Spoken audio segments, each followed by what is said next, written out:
गुजरात में सोमनाथ है, किसी ज़माने में वहाँ मंदिर था, मंदिर ही के बराबर में छोटी सी मस्जिद थी। मंदिर तो आबाद था, मस्जिद वीरान थी, आज़ान भी नहीं, नमाज भी नहीं। तो एक गैर मुस्लिम नेता थे, उनका नाम था मुरारजी भाई देसाई। उन्होंने मुसलमानों से खिताब किया, मुसलमानों तुम्हारी मस्जिद वीरान है, मुझे अच्छा नहीं लगता। गैर मुस्लिम कह रहा है, मुसलमान की मस्जिद वीरान है, कि तुम्हारी मस्जिद वीरान है, मंदिर आबाद है, मुझे अच्छा नहीं लगता। तुम मुझे एक मौज़िन दो, जेब से पैसा मैं दूंगा। तुम मुझे एक इमाम दो, जेब से पैसा मैं दूंगा। सिंध के फातेह का नाम था मोहम्मद बिन कासिम। अपने खजाने में उन्होंने 3 रुपए रखे 100 में। किसके लिए? मस्जिद के लिए नहीं, नई मस्जिद के लिए नहीं, पुरानी मस्जिद के लिए नहीं, बल्कि मंदिर के लिए रखा कि इस मुल्क में मैं मुसलमान बादशाह हूँ और मेरी हुकूमत में हिंदू भी है, मुसलमान भी है। मुसलमान की तो मस्जिद आबाद है, मुसलमान अपने पैसे से बना रहे हैं, लेकिन गैर मुस्लिम के पास, गरीबों के पास मंदिर नहीं है। अपने खजाने में मुसलमान बादशाह 100 में 3 रुपए रखता है कि हर हिंदू को ये आज़ादी है, मुसलमान राजा की हुकूमत में वो नया मंदिर तामीर कर सकता है, पुराने मंदिर की मरम्मत कर सकता है। आज लाल किला जाइए आप, एक छोटी सी मस्जिद है, उसका नाम है मोती मस्जिद, आज भी मौजूद है। 1600 ईस्वी पुरानी मस्जिद आज भी मौजूद है। लाल किले के अंदर वो मस्जिद मौजूद है। उस मस्जिद में कौन नमाज पढ़ते थे? दुर्वेश खुदा औरंगजेब बादशाह नमाज पढ़ते थे। दुआ कीजिए अल्लाह उनकी कब्र को नूर से भर दे। इमाम साहब मुसल्ले पर हैं, बादशाह आगे, कहा इमाम साहब वक्त हो गया, आप मुसल्ले पर बैठे हो, नमाज क्यों नहीं पढ़ाई? कहा मैं आपका इंतज़ार कर रहा था, आप बादशाह हो, आप आ जाओ, उसके बाद मैं नमाज पढ़ाऊं। कुर्बान जाइए उस बादशाह के ऊपर। उसने कहा ओ इमाम साहब, मेरी मस्जिद से निकल जाओ, तू इमामत के लायक नहीं है। मेरी मस्जिद का इमाम वो है जो खुदा के लिए नमाज पढ़ाए। मेरी मस्जिद का वो इमाम हरगिज नहीं हो सकता जो बादशाह के लिए नमाज पढ़ाए। एक माइकल जैक्सन था, दुनिया का डांसर था, इतना बड़ा डांसर था कि उसका दावा था अगर मैं डांस करूं मेरी मजलिस में मौलवी पंडित क्यों ना हो, वो भी हरकत में आ जाए। उसका इतना बड़ा दावा था। इतना पैसा कमाया कि बैंक वाले हाथ जोड़ करके खड़े हो गए, अब बैंक में तुम्हारे पैसा रखने की जगह नहीं है। इतना पैसा कमाया। उसके बाद वो बोला मैं दुनिया में मशहूर हो गया, मुझसे बड़ा हीरो कोई नहीं, मुझसे बड़ा डांसर हॉलीवुड में कोई नहीं, लेकिन मुझे पैसे से सुकून नहीं मिला, मुझे शोहरत से सुकून नहीं मिला। सुकून उस वक्त मिला जब मैं मुसलमान हुआ, मस्जिद आया, नमाज पढ़ी। जो सुकून मुझे इसमें मिला दुनिया की किसी दौलत में नहीं मिला। आप एक तजर्बे की बात है, ये देख रहे हैं एक एक लाइन से मोबाइल लगा हुआ है। आपको सुकून कहाँ मिलेगा, आपका सुकून कहाँ जाएगा, ये राज आपको एक लाइन में बताने के लिए जा रहा हूँ।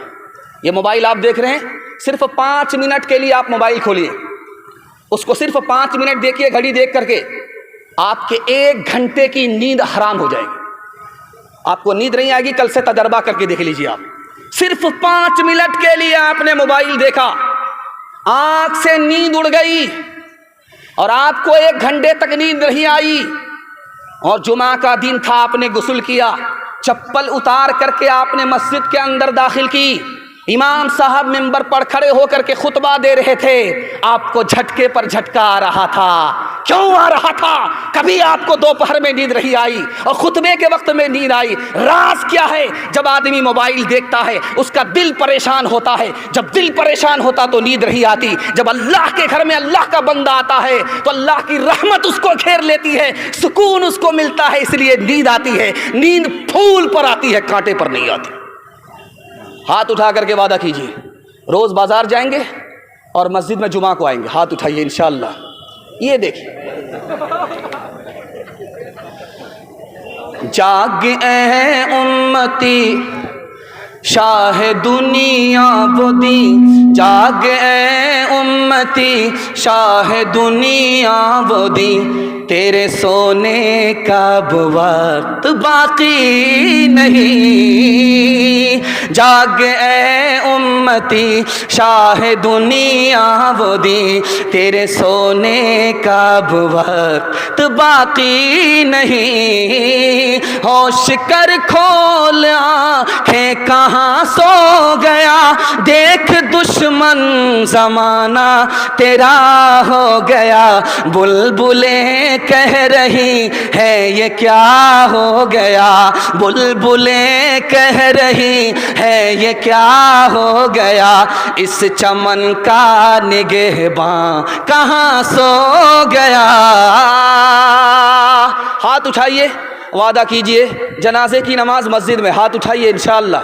یہ دیکھیں، ایک تو ہم ہاف پاگل ہیں، 12 بج جانے کے بعد بیٹھے، آپ فل پاگل ہیں، کنیا کے بھی ماموں ہیں دلہا کے بھی ماموں، دونوں طرف سے آپ کا ہاتھ اٹھ رہا ہے، لیکن میں آپ کو ٹھکانے لگا کر کے رہوں گا، 2-4 غلطی تو آپ کی معاف ہے، اگر اس سے زیادہ غلطی کی تو نماز جنازہ پڑھانے میں بھی دیر نہیں ہے۔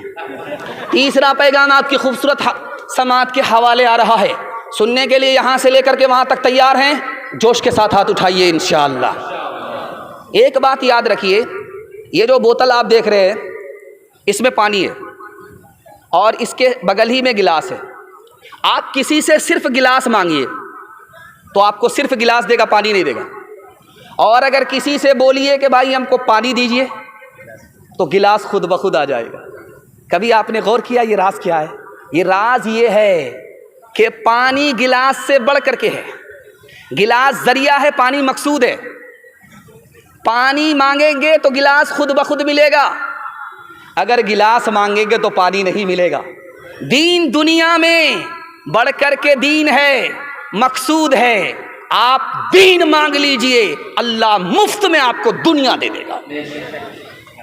ایک بات خاص طور پر سنیے،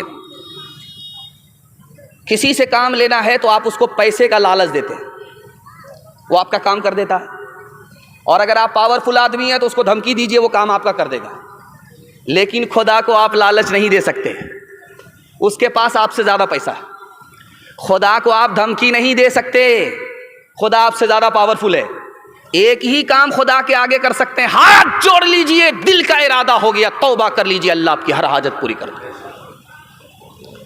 ایک بات اور یاد رکھیے، مسلمانوں کا حال اتنا بگڑا ہوا ہے کہ آپ کو 2-3 نمونہ دکھانے کے لیے جا رہا ہوں۔ رمضان کا مہینہ آ گیا، دھوپ آ رہی ہے، پسینہ چھوٹ رہا ہے، 15 گھنٹے کا روزہ ہے، کیا بولتا ہے خدا کو بھوکا مار کر کے کیا ملتا ہے؟ گیا ایمان۔ اتنا خطرناک جملہ تھا کہ سینے سے ایمان چلا گیا۔ اس کے بعد کیا کہتا ہے؟ جب ایک بار مانگا نہیں ملا، دوسری بار مانگا نہیں ملا، تیسری بار مانگا نہیں ملا تو کیا کہتا ہے؟ ارے خدا سے کیا مانگتے ہو، مانگو بڑے پیر سے، خدا کا تو کام یہی رہ گیا، اس سے چھینو اس کو دے دو، اس سے چھینو اس کو دے دو۔